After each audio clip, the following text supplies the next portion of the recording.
Hello hi नमस्कार श्रोते हो, मी आरजे कोमल तुमच्या सगळ्यांचं स्वागत करते. तुम्ही ऐकताय आचार्य 90 FM युअर ओन रेडिओ. श्रोते हो, दिवाळी सणाला सुरुवात झालेली आहे आणि दिवाळी सणातला दुसरा दिवस अर्थात धनत्रयोदशी. सगळ्यात पहिल्यांदा तर आमच्या आचार्य 90 FMच्या सर्व प्रेक्षकांना, सर्व श्रोत्यांना दिवाळीच्या खूप खूप शुभेच्छा. आणि इतकंच मागणं मागतेय की ही दिवाळी तुमच्या आयुष्यामध्ये सुख समृद्धी भरभराटीचं आयुष्य तुम्हाला घेऊन येऊ.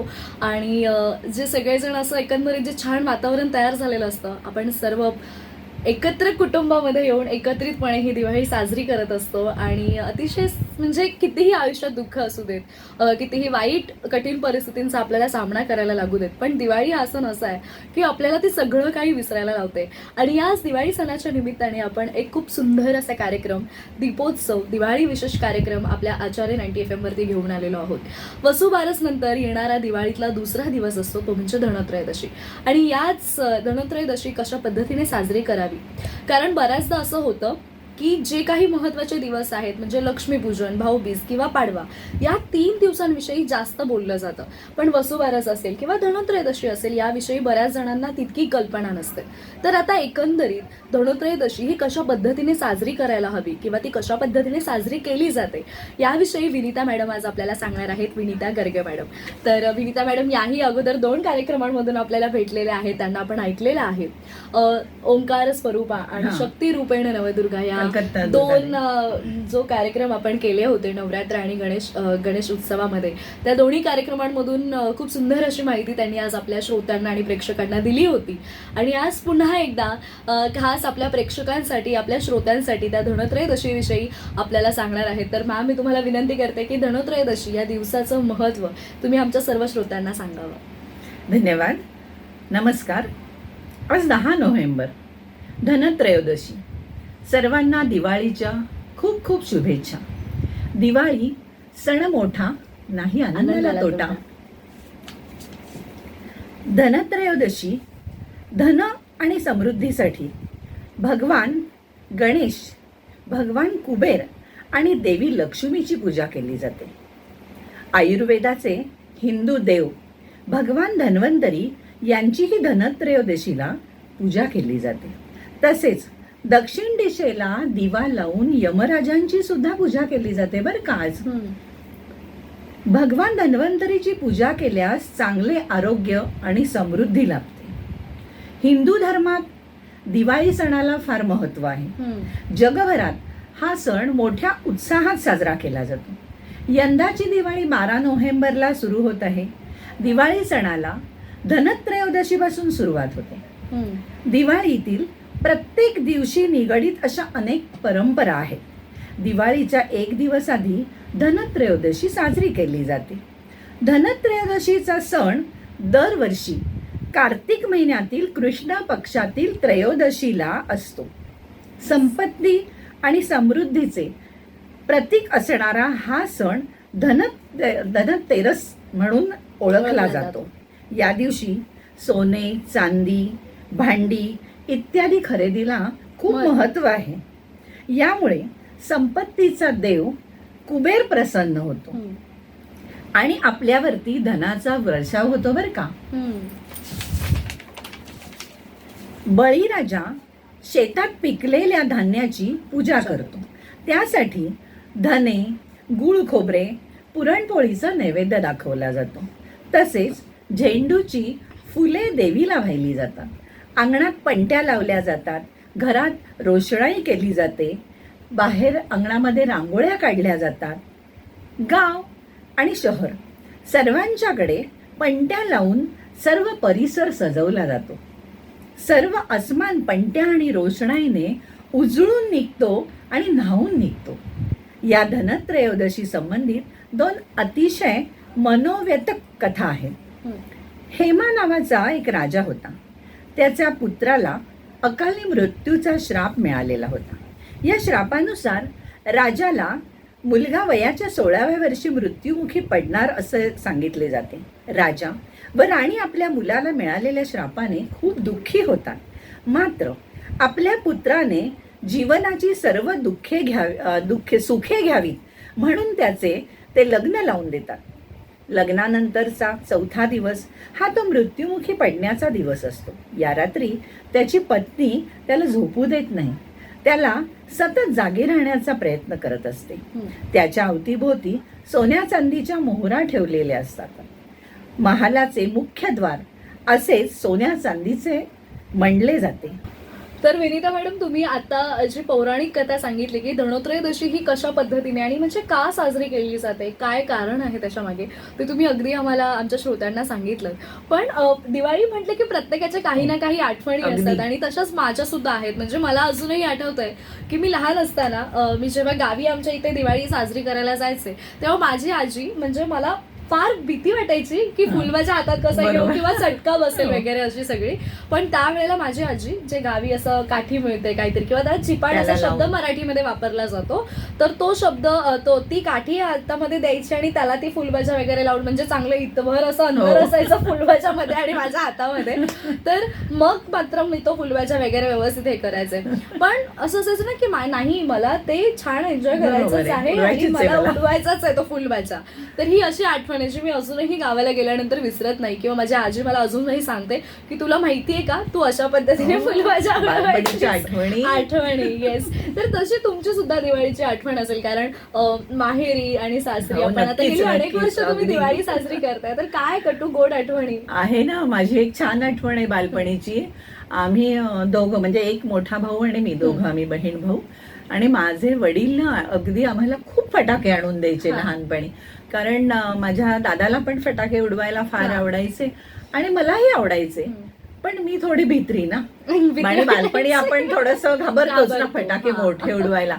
पण तरी सुद्धा ना मी अशी नेहमी म्हणायची की आम्हाला वाटून द्यायचे, कोणाला दोघांना जास्त नाही, त्याला नाही जास्त द्यायचे, दोघांना सारखे.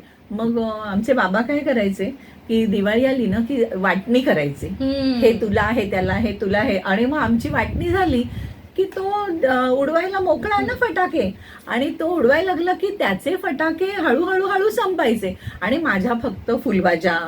नंतर त्यामध्ये त्या गोळ्या मिळायच्या ना की ते हा. काय साप नाग साप निघतो गोळी, ते, नागगोळी. टिकल्या बंदुकीच्या, एवढंच उडवलं जायचं आणि Yes. बाकीचे माझे फटाके तसेच तसेच राहायचे. राहायचे, हा. आणि मग मला असं वाटायचं दादाचे तर सगळे संपले आणि माझे मात्र आहे. आहेत. पण भीती वाटायची ना.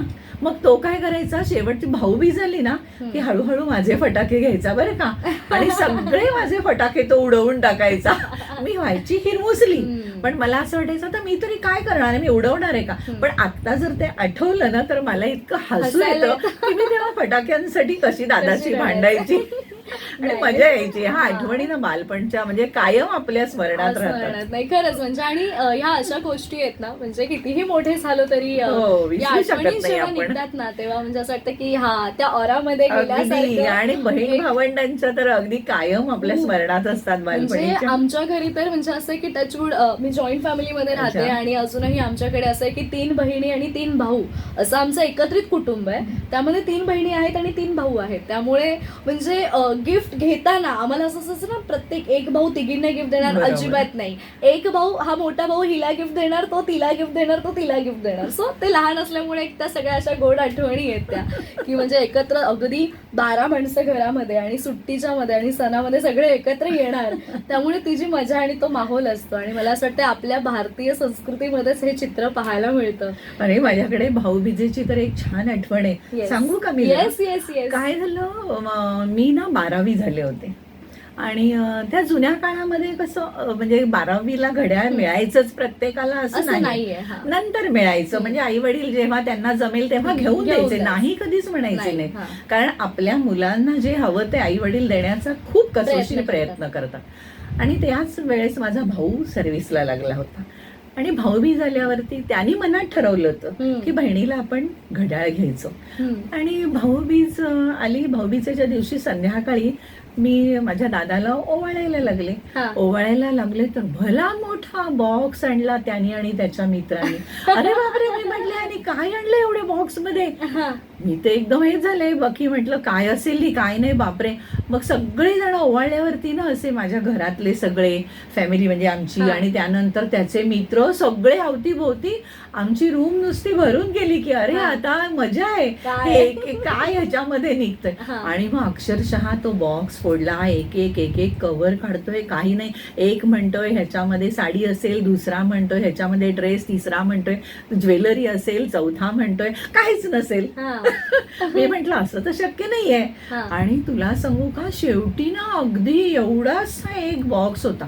मी म्हंटल अरे काय असेल याच्यामध्ये, हा. आता एवढ्याशा ह्याच्यात काय देणार हा. हा. आणि तुला सांगू त्यांनी त्याच्यामध्ये शेवटी घड्याळ निघालं. अय्या. आणि त्याने मला तेव्हा सर्व्हिसला लागल्यावर पहिल्या वर्षी घड्याळ घेतलं दादानी मला. क्या बात ते मला आहे. इतकं म्हणजे ती भाऊबीज आठवणीत आहे ना की त्याचा आनंद मी दादानी आणि आमच्या घरातल्यांनी पण खूप घेतला.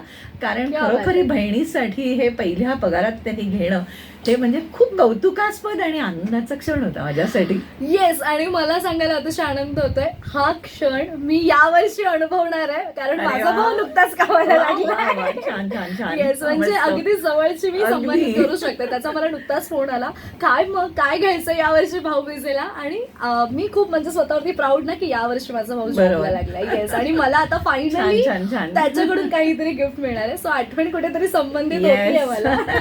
येस. तर अशाच ह्या आठवणी आणि खरंच तुम्हाला खूप शुभेच्छा आहेत मॅडम. पण ह्या तर झाल्या आठवणी. पण दिवाळी म्हटलं की फराळ असतो. तुम्ही अगदी, घरी अगदी. फराळ बनवत असाल त्यात काही शंकाच नाही. अगदी. तर आज तुम्ही कोणती रेसिपी आपल्या सर्व श्रोत्यांना सांगणार आहात? मी आज ना खुसखुशीत शंकरपाळ्यांची रेसिपी वा वा सांगते. वा. क्या बात आहे. तर त्या खुसखुशीत शंकरपाळ्या करताना आपल्याला साहित्य लागतं. म्हणजे आपण आता अर्धा किलोच्या प्रमाणात घेऊया हम्म, की समजा आपण अर्धा किलो मैदा घेतला, हम्म, त्याच्यानंतर चिमूटभर मीठ घ्यायचं, हम्म. त्याच्यानंतर मोहन घालायचं असतं, कडकडीत हो, तेल हो, किंवा हो. तूप. त्याच्यासाठी साधारणपणे पाव वाटी हम्म. आपण म्हणजे काय म्हणतो त्याला, तूप किंवा तेल काही तेल, चालेल आपल्या आवडीप्रमाणे. ते अगदी कडकडीत गरम करायचं. त्या 1 कप दूध आणि 1 कप साखर घ्यायची. अच्छा. म्हणजे साधारण सारख्या प्रमाणातच ते घ्यायचं आहे. हम्म, आणि सुरुवातीला आपण काय करायचं की अर्धा किलो मैदा आपण समजा परातीमध्ये काढला तर जे कडकडीत तेल किंवा तूप केलेलं असतं, मोहन ज्याला म्हणतो. मोहन ज्याला आपण म्हणतो, ते त्या मैद्यावरती आपण ओतायचं आणि चमच्याने आधी ते एकसारखं करून करायचं. घ्यायचं. हा. आणि त्यानंतर मग ते हाताने हम्म. 1-2 मिनिटांनी हाताने ते सगळं मोहन त्या मैद्याला सगळीकडे लागलं लागलं पाहिजे. पाहिजे. की आपण त्याच्यामध्ये जर अशी मूठ वळली तर ते घट्ट एक गोळा आपल्याला दिसला पाहिजे. म्हणजे एकंदरीत ते म्हणजे सगळं कालवून हा, घ्यायचं. mix झालं पाहिजे. झालं पाहिजे. त्यामुळे शंकरपाळ्या खुसखुशीत होतात. हम्म, पण आपण हे करताना एका साईडला गॅसवरती मंद आचेवरती दूध ठेवायचं हम्म, आणि त्या दुधामध्ये साखर घालायची. हम्म.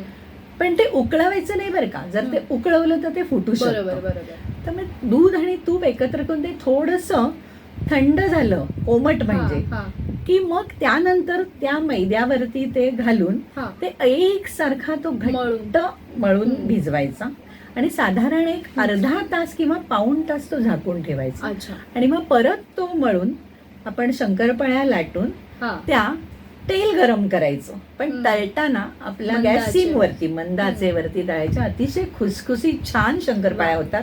आणि अक्षरशः आपण म्हणजे एक शंकरपाळी हातात घेऊन ती चुरली तर इतकी छान चुरली जाते वा. ती. फार खुसखुशीत शंकरपाळ्या होतात त्या. वा. क्या बात आहे. अगदी तोंडाला पाणी सुटलंय. तर दिवाळी सुरू आहे आणि या दिवाळीच्या मोक्यामध्ये आज आपल्याला विनीता मॅडमनी खूप सुंदर अशी खुसखुशीत शंकरपाळ्यांची रेसिपी सुद्धा सांगितली आहे, आठवणी सुद्धा सांगितल्यात. आणि आज धनोत्रयोदशी आहे. तर धनोत्रयोदशी कशा पद्धतीने साजरी केली जाते किंवा बळीराजा कशा पद्धतीने धनोत्रयोदशी साजरी करतो याविषयी सुद्धा त्यांनी आज आपल्याला सांगितलं. पण शंकरपाळ्यांची रेसिपी मला प्रचंड म्हणजे युनिक वाटलं त्यामध्ये. कारण बऱ्याच वेळेला शंकरपाळ्यांचं पीठ बनवताना बरोबर त्यामध्ये आहे. काही जण कच्चं दूध कच्चं किंवा घालतात. दूध नॉर्मली फक्त एकत्र वापरतात आणि मग तूप बरोबर. वगैरे हे करतात. पण तुम्ही जे काहीतरी युनिक म्हणजे ह्या प्रोसिजर जर केलं तर अतिशय सुंदर होतं. येस. तर नक्कीच प्रेक्षक हो, धनोत्रयोदशी आणि कोणाला जर अशा पद्धतीने शंकरपाळ्या तुम्ही जर जर म्हणताय की कठीण होत आहेत किंवा बऱ्याच वेळेला त्या खूप जास्त कठीण म्हणजे हो, अगदी चावता येत जोरात नाहीत आवाज अशा. येतो चावताना वातड होतात. वातड होतात. तर अशा रेसिपी जर तुम्हाला असंच जर तुम्हाला वाटत असेल की अशी शंकरपाळी होऊ नये आणि तुम्हाला खुसखुशीत शंकरपाळी पाहिजे तर अर्थात विनीता मॅडमनी सांगितलेली रेसिपी फॉलो करा. आणि पुन्हा एकदा सर्व आमच्या प्रेक्षकांना श्रोत्यांना आरजे कोमलकडून आणि आमच्या संपूर्ण आचार्य 90 FM कडून दिवाळीच्या खूप खूप शुभेच्छा. विनीता मॅडम तुम्ही सुद्धा आज अगदी इतक्या गडबडीमध्ये तुमचा फराळ बनवता आज इथे आलात तर तुम्हाला सुद्धा खूप खूप शुभेच्छा आहेत दिवाळीच्या आणि तुमचे मी खूप खूप आभार मानते. आपण मला इथे यायची संधी दिलीत त्याबद्दल मी पण आपले खूप खूप आभार मानते. आणि पुनश्च एकदा तुम्हाला सर्वांना आणि आपल्या सगळ्या प्रेक्षकांना दिवाळीच्या खूप साऱ्या मंगलमय शुभेच्छा. येस, जाता जाता इतकंच म्हणेन, मानवतेचा आकाश दिवा लावूनी, मानवतेचा आकाश दिवा लावूनी रेखाटूया धर्मनिरपेक्षतेची रांगोळी, रेखाटूया धर्मनिरपेक्षतेची रांगोळी. सुसंस्काराच्या पेटवुनी पंत्या, सुसंस्काराच्या पेटवुनी पंत्या, प्रत्येकाच्या हृदयी साजरी करू ही दिवाळी, प्रत्येकाच्या हृदयी साजरी करू ही दिवाळी. पुन्हा एकदा सर्व श्रोत्यांना सर्व प्रेक्षकांना दिवाळीच्या खूप खूप शुभेच्छा. आणि दिवाळी विशेष कार्यक्रम ऐकण्यासाठी स्टे ट्यून, ऐकत रहा आचार्य 90 FM your on radio. Thank you.